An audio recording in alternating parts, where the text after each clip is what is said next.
as always. Okay, give it some time to buffer. We live. We are live. All right. Let me have one viewer live. Welcome to the show. Welcome, 0 viewers. Come on, Geneva or Hannah, where are you at? My truthers. Oh, that's tragic. It's probably not going to happen. Oh, whatever. We'll start because it's recording. So, welcome everyone. Episode 6 post show. A lot of things happened this episode. Tribe swap. Oh, there's the 3 viewers. Tribe swap. We had a 4-person tribal, as well as an interesting challenge and interesting dynamics form, as well as a very interesting elimination decided in a unique way, I'll say. Here we have Brenda from Ball Viver. She's part of the production team there, so glad to have her on. She's a loyal fan. She's been watching the show. We have Paul. You know Paul, season 1 standout, king as always. Thank you, Paul. And we also have Holly, who is a future contestant in a future season of Syrvivor Syracuse. So you'll be seeing a lot more of her in the future for sure. But she's on here talking about season 2. So starting off, so we end off. I first want to get your guys' opinion on what happened with Hannah. So we started off the elimination with Hannah. Now all of you guys have played. We see the duality of Hannah versus Jack. Hannah goes home. Erica flips. What's going through your head during this? I would have voted off Hannah too. No hard feelings to her personally, obviously. I don't know her, but the fake idol thing, I am just not down with. I don't get it. I just think it's kind of mean and unnecessary. So I think once that was revealed, I don't blame them for wanting her out. And then, oh my gosh, the difference between Hannah and Jack is so interesting to me because his little self-proclaimed villain speech, I don't know whether or not I love it or hate it. But I think both Hannah and Jack are similar enough that they clash a lot. And I think that is that's the big piece of that relationship. So I almost wish Hannah didn't go home because it would have made for such good TV to keep her in and see the dynamic between her and Jack. But if I was playing, I would have voted her off too. Yeah, I think Hannah was super passionate about the game, and I feel like everybody kind of knew that. I support fake idols, it's part of the game, but I think she took it a little too far. How many did she end up hiding total? And it was before the game even started too. But I mean, I'm not surprised to see her go, especially when Derek caught her on that for sure. Yeah, I agree. And going into the transition tribe, which Luke, I don't know if you came up with that or who came up with that. I thought that was a brilliant little twist to throw in. It's very hard to keep track of as a fan watching, but game wise, that's such a randomly wild opportunity you've never seen on the regular show. And for them to take that opportunity to swing at Hannah, she was one of the biggest targets in the game. And I think in terms of her versus Jack, there was only room for one of them in the game. And with that, it was kind of like a proto merge happening super early. There was only room for one of them. So it's kind of we get 2 merge experiences at once because we get that experience of everyone together, but they're still mostly staying in their tribe. And then who knows how the merge is going to go once we get these 3 tribes to re-merge. Right. No, for sure. So moving forward, let's talk about the tribe swap. So we see Erica once again, Snake. I think this is the 3rd or 2nd time. I have no idea. She's had it so many times. She reveals herself as Snake. The twist is she becomes the 3rd captain per se of the 3rd tribe, and she gets to pick someone to join her. She ultimately picks Meg, which is interesting because she just backstabbed her. And then she had an opportunity once everyone else kind of got into their tribes. If you guys noticed, she had an opportunity with her tribe swapper advantage she got from a previous snake to move herself, but she didn't say anything. And she ended up with Mitch, Geneva, herself, and Meg. 3 of the people in which she backstabbed. Talk to me about how did you view this, and do you think it was just a lack of judgment on her part not moving tribes? Yeah. I think the fact that she drafted someone for her own tribe, I think to do that is one thing, but then on top of that to say, oh, actually, I totally do not want to be on a tribe with this person at all, would really be like showing a lot of your cards at a pretty early point in the game still. So I guess it was smart for her to stick to her guns there, but picking Megan was definitely a choice. But I mean, as we saw, and we'll talk about it, like it wasn't someone that he was like willing to like gun down other people for. So do what you got to do, I guess. Yeah, I don't know how I feel about it. Because on the one hand, I don't think it was a great idea to put herself in such a vulnerable position. But like, I guess putting myself in her shoes, if she had, like, for example, stuck with Jack, like everyone would kind of understand where her head was at in terms of gameplay. So I think that almost would have been a more detrimental game decision, because maybe people still like don't really know where her head's at. Oh yeah, and that's a good point that you bring up. Like even after the challenge, no one knew who flipped. So the fact that she picked Meg definitely helped her in that case. Brenda, what was your view on Erica's kind of thing? I was gonna say I feel like she picked Meg because she felt like she could turn the tables to like make like Erica wouldn't seem like the person that flipped. Like she wanted to be like, oh, Meg, it wasn't me, it was Mitch. And I think she thought that would work in the end, but it didn't. No, for sure. And I think her having that idol too, that was really good. Having her back pocket, like she knew what she was doing. She was in even though it was like messy, like getting into a 4-person tribe like that, like she kind of had that extra safety for herself. So I guess we could either go 2 ways here. Let's bring it to the challenge before we talk about the tribes, because I want to get into the tribes a little bit later on, especially the other 2 tribes. So the challenge. So we have a Jeopardy-esque. We love our game show challenges at Syrvivor Syracuse. Jeopardy-esque challenge trivia. I know me and Brenda played in one online. What did you guys view about this challenge? And it was kind of hard to edit, but how do you think? I don't know. What do you guys think about the challenge? I think Maroon 9 being the kind of front runner is very telling, and I'm curious like how that's going to play out, if they're gonna like get a little too cocky, or if they're going to try and like settle down a little bit. As of right now, I feel like it's going to be the former, so I'm like kind of worried for them. But yeah, I mean, you could tell with like Vikabora while they were playing, like none of them were cohesive. I don't know, like the vibes were off for sure. So. Oh yeah.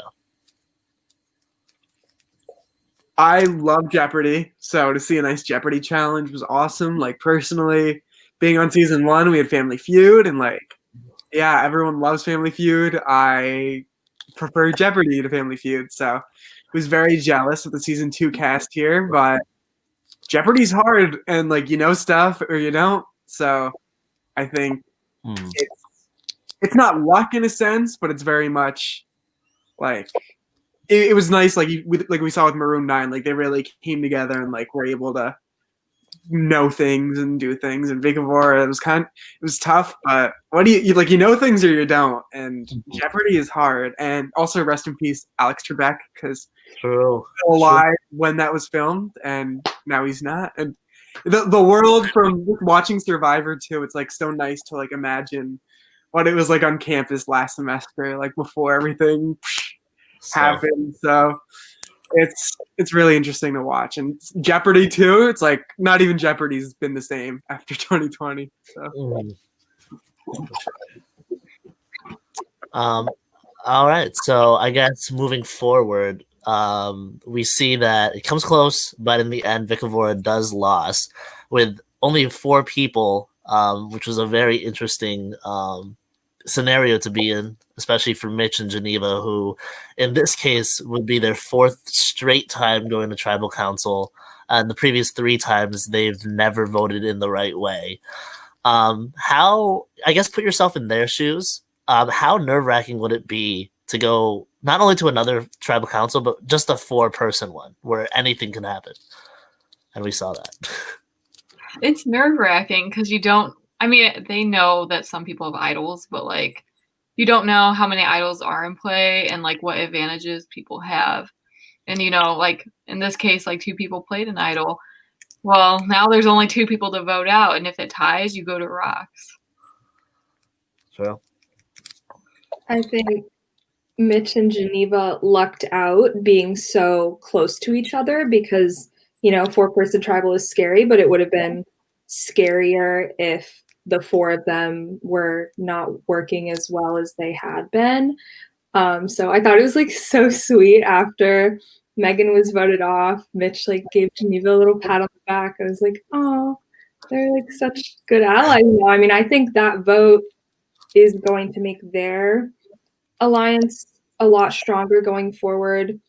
I mean, you know, if they lose again, I'm like hoping it's Erica that goes just because I like really want Mitch and Geneva to do well. But yeah, it would have been scary. Yeah, I mean, if I were them, like coming off of how many tribals did you say it was in a row for this? This was their 4th? This would be their 4th, and their 4th straight, or not, well, yeah, their 4th straight not voting the right way. At that point, like I feel like I'd be numb to it because it's just been over in like early game. Like you really bank on those weeks where you don't have to go to tribal and like you can like breathe a little bit. But man, going into a tribal of 4 people and like you have 1 person who you know is like with you, but then the other 2 people are from the opposite tribe, and I don't know. That is a tough spot to be in. But proud of them both for making it through this tribal. That's congrats to them on that. For sure. Okay, so moving forward a little bit into the Vicavora kind of 4 landscape. So this is where we truly got to see what everyone was thinking. And what I really loved about this episode is that we really got to see Meg strategize and actually like put herself out there, because we saw her pretty much in Hannah's shadow the entire time. And this was the one where she proved herself to like make these big strategic moves. So what she did was she basically planted the seed to Erica that it was Mitch, and she was going along with it. But in actuality, she did not trust Erica at all. Geneva and Mitch knew on the plan, and they just wanted to tie it just in case there was an idol that Erica plays and Mitch would go home. What did you guys see from not Erica? What did you guys see from Meg in this episode to show like she was strategically making the right move? It's just, yeah. Well, you really described it. And I mean, again, like going into a 4-person tribal, there's literally only so much you can do.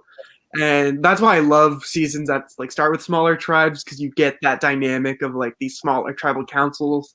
Because otherwise you only get it later in the game when they have these super long prior relationships and other stuff going into their decisions. But when you come into a tribe of 4 people and like the other 2 are from the other tribe, like you work with what you have. And Megan really, she didn't go down without a fight, and you have to respect that.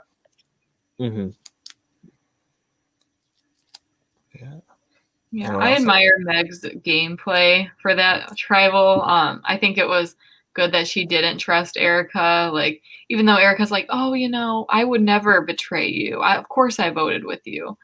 I'm glad she didn't fall for that, and that she chose to vote with Mitch and Geneva. It's so unfortunate that it didn't work out in the end, because I think that would have been a huge game move if that were to happen. Oh yeah. I guess moving forward from that, we'll hear from Meg's side in a bit. I'm asking her to join actually right now. But what was interesting with this, which was totally valid, that she voted for Mitch. But if she didn't vote for Mitch, it would have never been tied. So Mitch would have just went home if she voted for Erica with a 3-1 vote. So that's definitely sad. But also Mitch is amazing. So definitely a pull and tug there. I have no idea where Erica got the name Meg, because going up to tribal council, I thought, okay, Mitch is going. Erica truly believes that this is going to be a Mitch vote. I don't know where she voted Meg from. So I honestly have no idea for that until, I don't know. If Erica's in the chat, she can let us know. But do you guys know or you guys have any speculation on where she got Meg's name from? I have no. Or I guess Erica as a player in general. Yeah, I don't really get it, especially because she picked Meg for her tribe. Mm-hmm. I don't know if that was just maybe she thought that someone would play an idol for Mitch, but then again, I don't think she mentioned that in any of her vlogs. So yeah, I don't know. I don't really get it either. Yeah. No, trust me, I'm at a loss with it too. When she wrote down Meg's name, I don't know who was there. I think it was Valentina and Daisy. We were all blown back because she was that kind of not saved her because she had an idol, and she didn't even think about using the idol until the day of. So it's very interesting to see Erica as a player, especially with all these advantages that she has. And yeah. With that said, we have the lovely Meg here for us. Hello. Meg, welcome. Thank you. Hello. So I kind of want to pick your brain on this week in general. I thought this week was such a big week for you.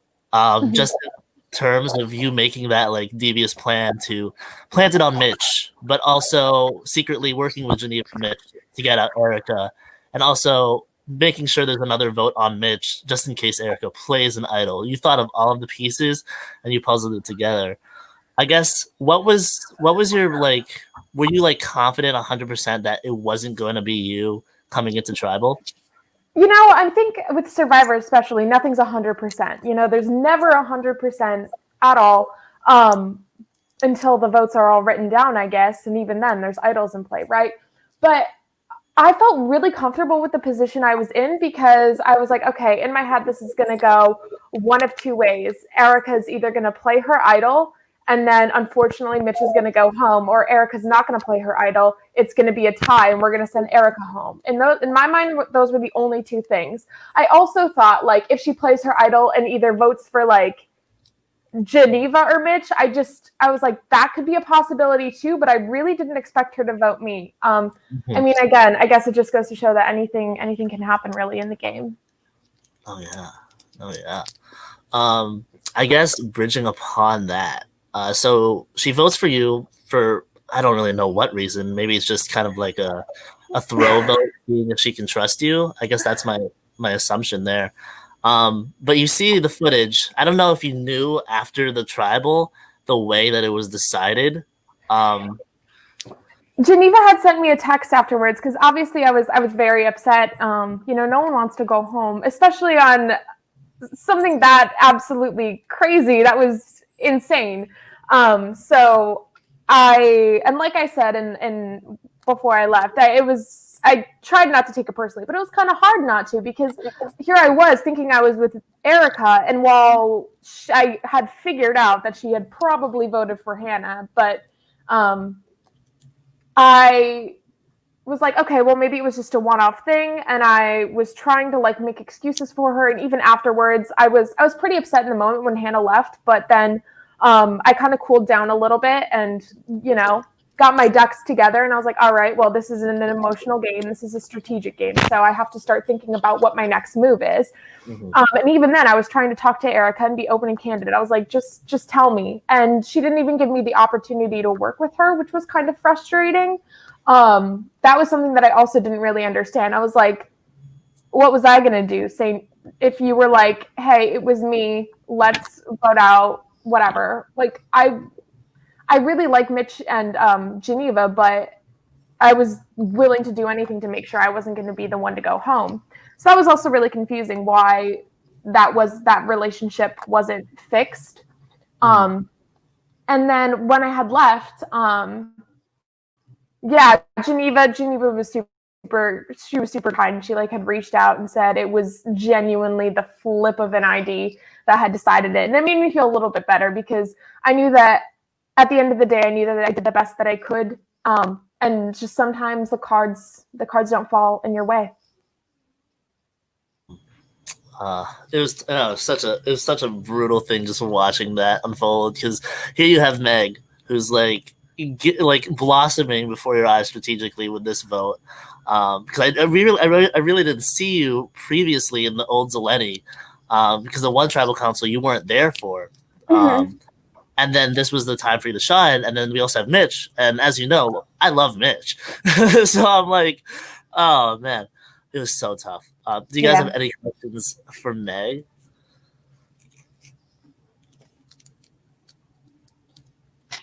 Maybe I got a question. At first, did you think you were voted out because Geneva was closer with Mitch than she was with you?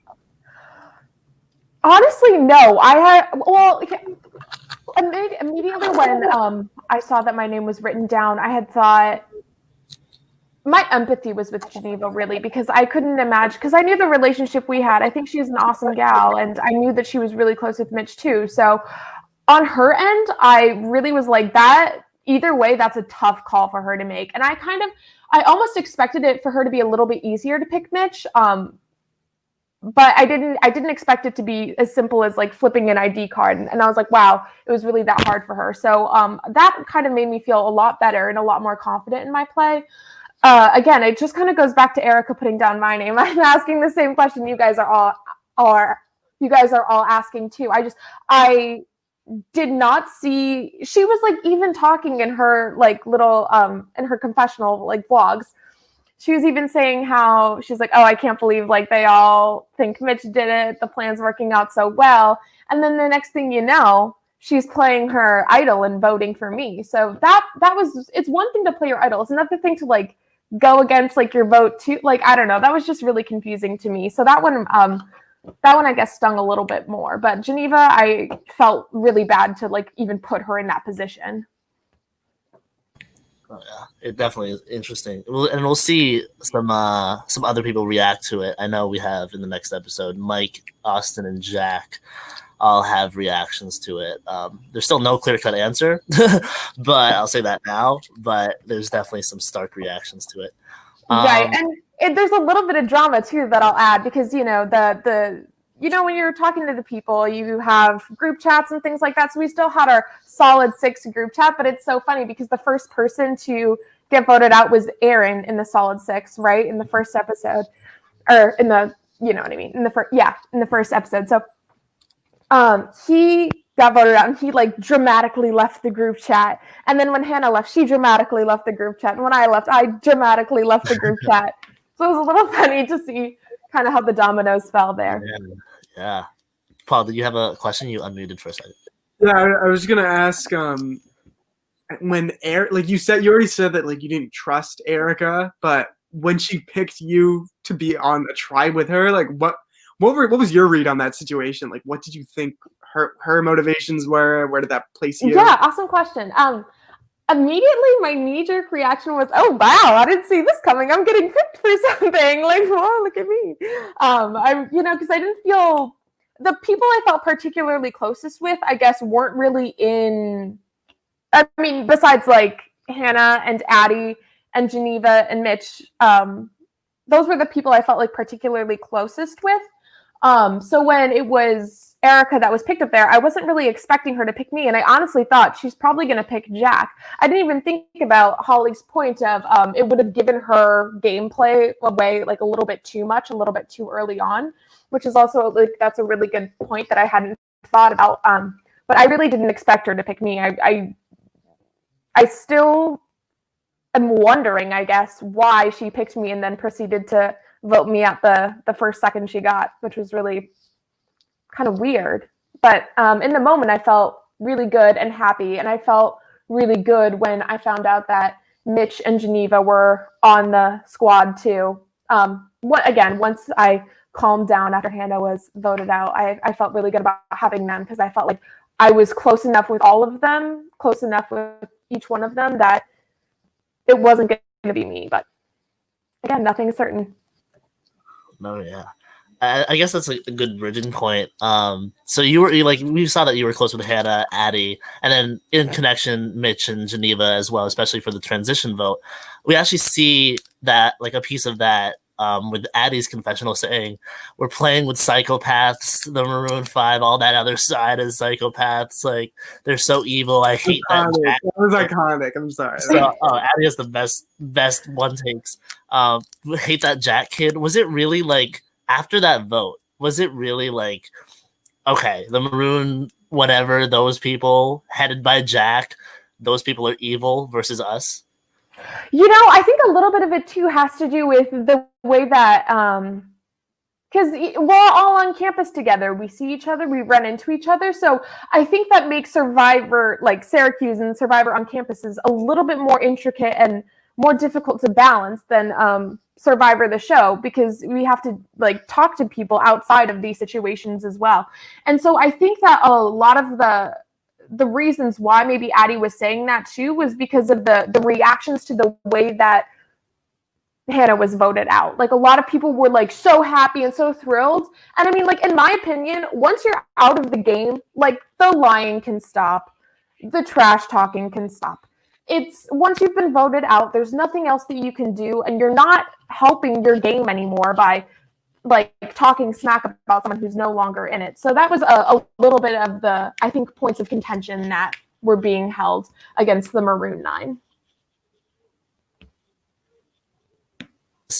This season, that definitely was probably the most influential point of the season. Definitely splitting those lines where you either bleed maroon or you bleed green. And yeah, like I saw it straight, like I was in front of everyone. I saw Jack and Andrew kind of like snickering once they hear Hannah's name being called out. And I was like, wow, they're just, oh, wow. Yeah. What else? Oh, here's a good question. I guess, would you do anything differently if you were to play again? Like, is there anything that you regret or you wish you had done? Of course, like you were on the offside of like a split and you kind of went off in a interesting, unique way, which I don't know if that's enough to control, but is there anything like socially or strategically that you think you would have done differently? Sure. I mean, besides the obvious of voting Erica out sooner, I think the thing that I would have wanted to do a better job of is really make stronger connections with more people, because like watching it back, I had no idea that Erica, Austin, and Mike felt like they were on the downs. Like for the first, I was like, the first couple votes are pretty easy, go with the flow. Like I'm comfortable, and I felt comfortable, and I waited until I was uncomfortable to really start making those strategic plays, which I guess is something that I do regret, is not getting into that sooner, because I didn't feel threatened, I guess, if that makes any sense. So that's something that I definitely would have liked to change. But other than that, I think I'm really proud of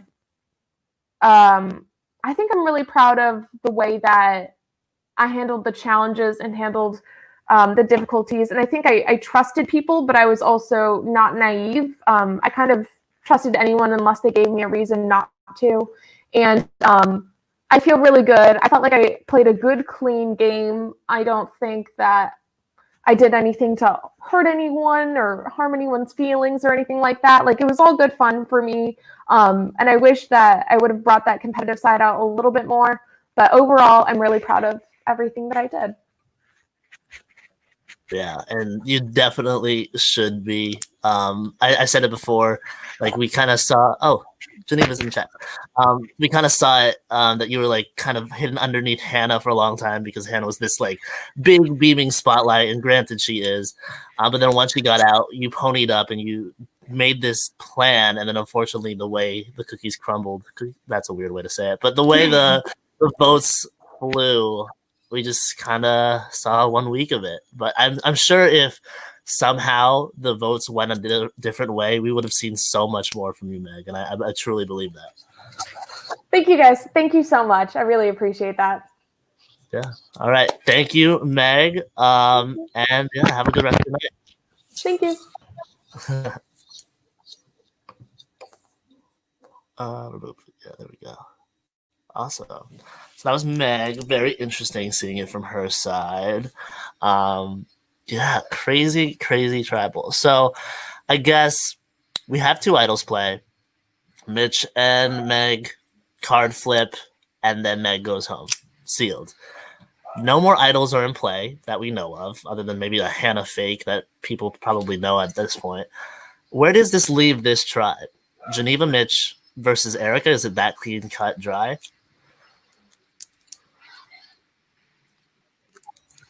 I think so, honestly, because Geneva in the bathroom when they were like chatting, she was very like, she seemed unhappy, very unhappy, and was very like strategic in the way that she was talking. Like I do not see Geneva wanting to work with Erica.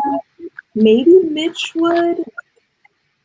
But then again, like I still see Mitch and Geneva's relationship being a lot stronger than Erica's relationship ever would be with either of them. So yeah, I mean, if they lose again, I think Erica's kind of screwed. Mm-hmm. I guess another little snippet. I don't know if you guys caught it, but at the end of the episode, Geneva actually, that was the opportunity for Geneva to reveal herself as a snake. And she got an extra piece of parchment paper. Yeah. Nothing to it until the next challenge where I explain what it means. But what do you think that will do? Or what do you have any speculations of what that might be? I mean, classic would be an extra vote if it's just an extra piece of parchment paper. I mean, Team BD, I don't know. You guys have really spiced up this season so far. So who can ever be sure? Not me. I don't know. Yeah, it could be like a steal a vote. Mm-hmm. Yeah. All right. So I guess now we'll bridge into the final portion where we talk about the other 2 tribes. So we see in the preview that it's a double tribal. I'll say it now. This is the last tribal before the merge, which is why we took this week off. So we talked about Vicavora. Our leading suspicion is that it'd be Mitch and Geneva versus Erica. Let's talk first about Maroon 5.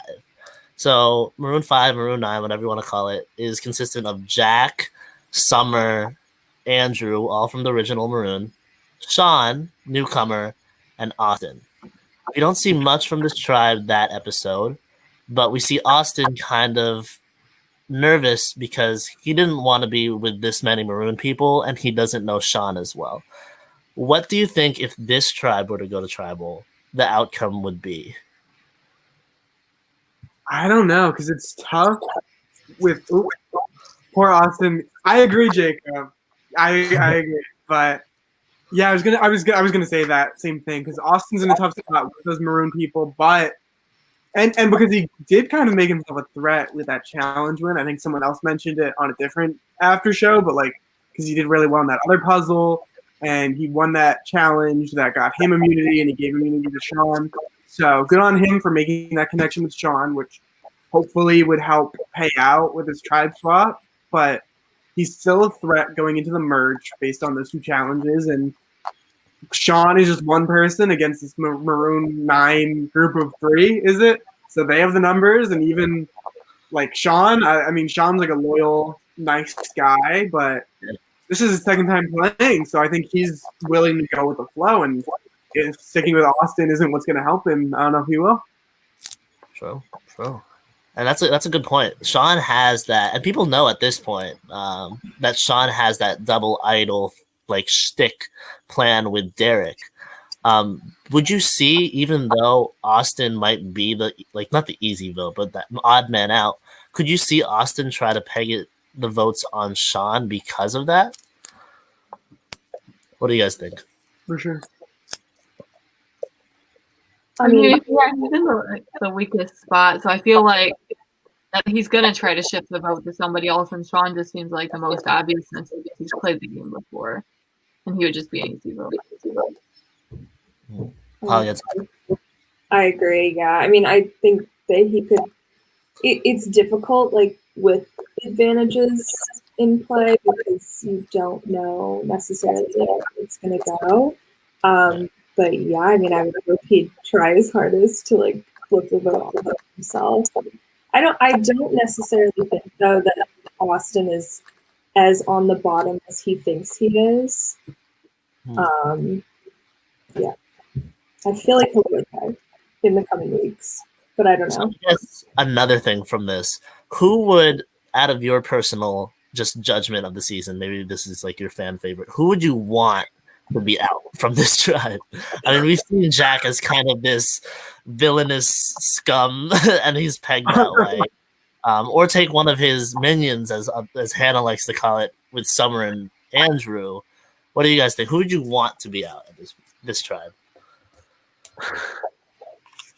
I'm conflicted because I want to see more of Jack because he's such good TV, but I don't want him to win. So I'm wondering if in the coming weeks they are going to realize how much of a threat he is, or if they're going to kind of like take the side of, oh, he's a villain, no one's going to vote for him at Final Tribal. I know I probably wouldn't as of right now because of that. So yeah, I mean, I would say Jack or like maybe Andrew, just because like he's aligned with him, but not take out such a big player. Yeah, those would probably be my picks. Before anyone else goes, I actually want to bring up this great point by Jacob. I think Austin's connection to Erica could be pivotal. I think it would be Sean or Austin going through. So if I context that right, could that possibly be a mode? I mean, we've seen Erica and Jack kind of like work together in the past and they're close. Could Erica be like, hey, save Austin and flip on one of your own, and Jack flips on one of his own? Could you see that Jack doing that? I can definitely see Jack doing that just because of like the way that he talks about his relationship with Erica in the show. He seems much more interested and dedicated to keeping their relationship good than she does. So to me, at least, I feel like, yeah, he definitely seems more loyal to her than she is to him. So I think that's definitely possible. And I think like if you give this man the opportunity to like backstab someone like at this point in the game, how could you not? Like we're here to make some good TV, and I think Jack knows what he's doing. He's playing a strategic game, but also at this part of the game, you can make some cuts like that. So both Jack and Erica, I feel like, think it's really fun to like backstab people. Like she was talking about the Hannah vote, she's like, I'm so giddy over it. I'm like, oh my god. We've really seen the villainous efforts of Jack and Erica. That little relationship, that criminal duo, really emerged. You're right, Paul. I think he'd be down for a backstab. Yeah. Brenda, any thoughts before we move on to Zeleny? Yeah, like I think Jack would do it, but I also feel like he thinks he's in control of the game. So I feel like he almost wouldn't want to be like pushed around in a way. Like he's going to be like, I'm on this tribe. This is how I interpret the relationships right now. I'm going to vote my way. But I mean, I could see that if he's thinking about like the show itself, like watching it back. Yeah, I mean that would make good TV.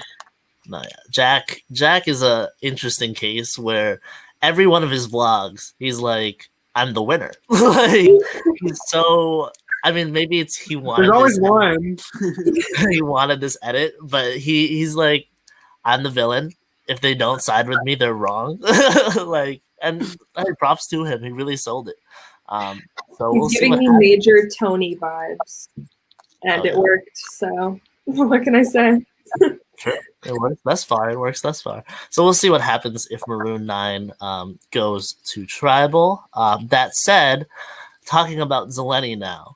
So Zeleny, there's an interesting kind of mix there. So you have Mike, who picked Derek in the beginning. So Mike and Derek are on there. And then we have Addie coming on, who was the original Zeleny. And then Abby and Eli, who was original Maroon. We saw, after our little basketball shindig, which was fun, we saw, what was it, Abby and Eli talk, and Eli's kind of trying to flip Mike, maybe flip Derek to try to get Addie, because Addie throughout the challenge was so annoying. What did you guys think about that? Do you think Mike would flip, or do you think, since the numbers are so heavily in Maroon, that Mike, Derek, and Addie would just stay together? Or you guys have no idea? It's a tough one. I would hope that. I feel like Addie would be an easy vote. I don't know. There's benefits and there's negatives to that. Like at this point in the game, because it's pre-merge, I think it's nice to take out the big players. So I think taking out Addie would not be the best move, but at the same time, like you don't want to make major enemies pre-merge. So Mike sticking with his original group would be smart. I don't know. We'll see what he does. Sorry, go ahead. Okay, I was just gonna say, building off of that, like I feel like you also pre-merge. You don't want to like ruin any relationships that you've built. So like you kind of got to think about, okay, well if we do vote Addie out, what's that going to do to my game and to the players that I've worked with that aren't on my tribe right now? So I think that is going to impact their decision. Mm-hmm. For sure. And Paul? Yeah, I was gonna say, I think Mike and Derek, like they seem like pretty solid. Like the whole idol thing, I think they're definitely tight. I don't know if Addie's on that same page with them. She called people psychopaths for backstabbing and stuff before, so I don't know if she would backstab them when they were on her own tribe, but I'm not sure how secure her relationships are with those two specifically. Especially like the first week I remember was messy with like her and Derek, right? Or were they on the same page? I don't know. Derek and Addie? Yeah. Yeah, they were. Addie actually saved Derek. Okay. Oh, so maybe they'll be tight. I don't know, but you never know. Abby and Eli gotta pull something. If it's not. True. Addie is one of the greatest confessionalists. Her raw emotion just comes out in every one of her confessions. Mm-hmm. So we'll you see. Coach everyone to vlog like her. Oh yeah. What else? Do you think there's any realm of possibility that Addie, since Addie's kind of a free agent at this point, her main allies were Hannah and Meg, and they both are out. Do you think there's any chance that Addie would join the psychopaths? The psychopaths being like Jack and Maroon 9? I mean, Eli and Abby are the psychopaths, but the Maroon 9 side, I'll say. Oh, I don't know. I can't tell if her emotion in her vlogs is just like spur of the moment, quick reactions, or if this is like truly how she feels in terms of long-term gameplay. Like I almost think that she's one of those people who would rather be voted off than align with people who she really doesn't like. I don't know. I'm not sure. I gotta see more of her just to tell. Oh, yeah. We'll definitely see. We'll see if she also elevates just her thing, because Meg got voted out. We saw that out of her. I thought a good thing to bring up here. So we see the freshman 3 kind of in 3 separate tribes, which is what we talked about last week I think Ethan said it. Do you think that has any implications on this next vote? Because Erica Mike and Austin were close, and they all three are on separate tribes. I mean, we saw it with the Austin goes home or not going home because of Erica talking to Jack. Maybe, I don't know, something happens as well. Mike talks to Jack, don't get. Also, there's a lot of things that could happen. There's that thing with Jack saying to Austin and Mike, or Andrew and Mike saying, we'll take our Maroon 5 and we'll bridge it with your freshman 3, with Erica, Austin, and Mike. Could that be a possibility? I don't know. I mean, I'm always a big proponent of class solidarity. So if the freshmen want to stick together, like that's awesome. But, class wars, as Paul likes to call it. yeah, class wars. Right? We need them. But I think if they want to stick together, I don't know how. Being separated from the original tribe where they were all together, they're all out making their own connections, and like Erica has her stuff with Jack, and now Austin he's made his connection with Sean, and he's working out whatever he can work out with the rest of the Maroon 9 people in his tribe. And Mike, we know he still has his like separate tie with Derek, and now he's like going to be pulling Addie in as well, so it could be. I don't know what direction they would go with it, and that's even if they all stick together. Like, it would be cool if they stuck together and bonded together with some Maroon 9 people for like a big alliance, but it would also be cool for them to do that. So I don't know. Jacob, to that question, it'll be explained in the episode. But two tribes will be going to tribal in a sense.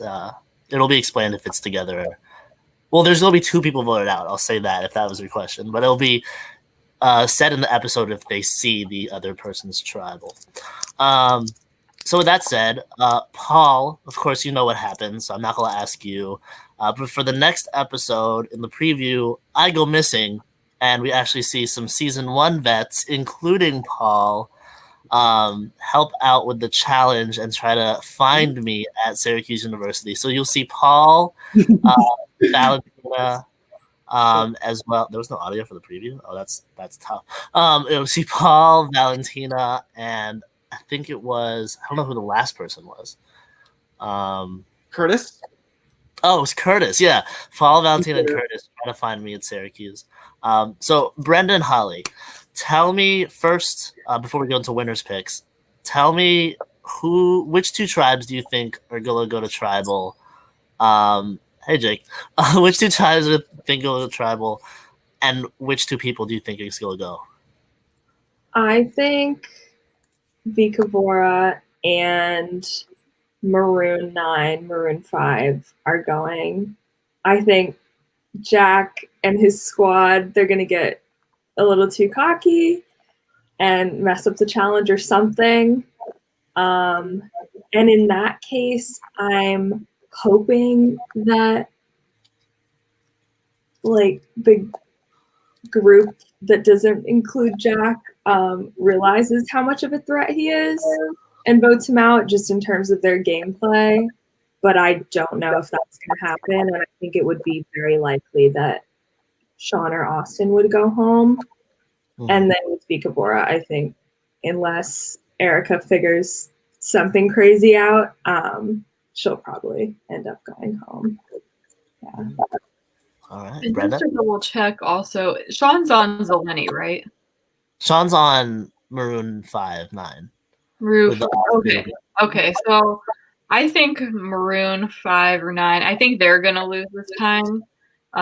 Just because they've won so much, so that they might not have had time to like strategize as much and form like close bonds like the other tribes have. So I'm thinking they're going to go home.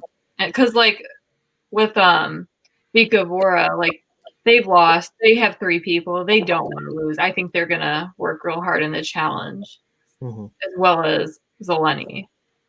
But that's just my prediction. Interesting. So Paul, once again, you know who comes away with the chip.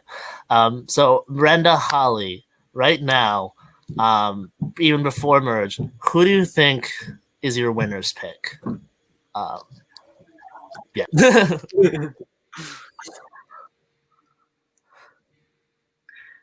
I would say Geneva. I was gonna say the same thing. She's like my gut feeling. She's so smart, and she's like flying low enough under the radar that I think she'll make it very far. And she hasn't made any enemies. Yeah, she's playing a good game. She's playing a very strong game, underrated game for sure. Brennan, any insight before we I'm close also rooting out? for Derek. Oh, sorry. Did Yeah. you? Okay. I was gonna say I'm also rooting for Derek. I mean, how can you not? Like, he got a lot of film time at the beginning. Really liked that. He was like the first snake, and he survived that, and he's still going, which is great. He hasn't really built any enemies either. No, yeah. This especially when we had a vote, this cast will definitely show its emotion moving forward. I'll say that much. Paul knows. But that being said, thank you once again. I will now give you guys, before I forget, each an opportunity to blast whatever you want to blast, whether it be your projects, podcasts, social medias, your own college survivors. And yeah, oh, that's not right. What am I doing? Hold on, people. Brenda, we'll start with you. Solo layout. Go for it. All right, guys. If you want to hit me up on Instagram, I just got a new Instagram. My Insta is BA BSU, because I go to Ball State. Keep an eye out on YouTube and my Instagram page for season 1 of Ball Survivor. Thanks. Awesome. Thank you, Brenda. Solo layout. Oh, why am I in solo layout now? Oh, Lord. Still working out the kinks here. Let's see. Holly, you're up. I'm a big Twitter girl, so follow me on Twitter. It's H Westbrook with no E at the end and an underscore. So yeah, go follow me on Twitter. Awesome. You'll also, guys, get to see Holly in season 3 of Syrvivor Syracuse, which just wrapped up. Amazing season, amazing cast, as you can tell. Holly's a part of it, so how can it not be an amazing cast? We'll see when that launches. Probably not anytime soon, but definitely look out for that and look out for more of Holly. And lastly, Paul. So, famously, I do have a little bit of a podcast, the Ride or Die podcast on YouTube with my friend Carly. She played Big Brother Maryland at University of Maryland. So, we got a little crossover. And we talk about reality TV, but also a lot of other things. So check it out. And if you're interested in being on, let me know. And also, Instagram's cool, whatever. But follow me on Twitter at Paul Levine _ Twitter, best platform. You can catch me live tweeting Syrvivor Syracuse or any other reality show under the sun. Oh, also watch Slag Wars on slagwars.com. It's free. Thank you. Thank you, Paul. Me and Holly joked about Paul is famously the person that's awake at 4 a.m. tweeting. So if you ever have nothing to do then, you can always check out his tweets. That said, thank you, Brenda, Holly, Paul, once again. Amazing after show. We are back. Of course. We are back next week with a double tribal episode. And then from there, merge. And then from there, it keeps going. So thank you guys. And I will end the broadcast now.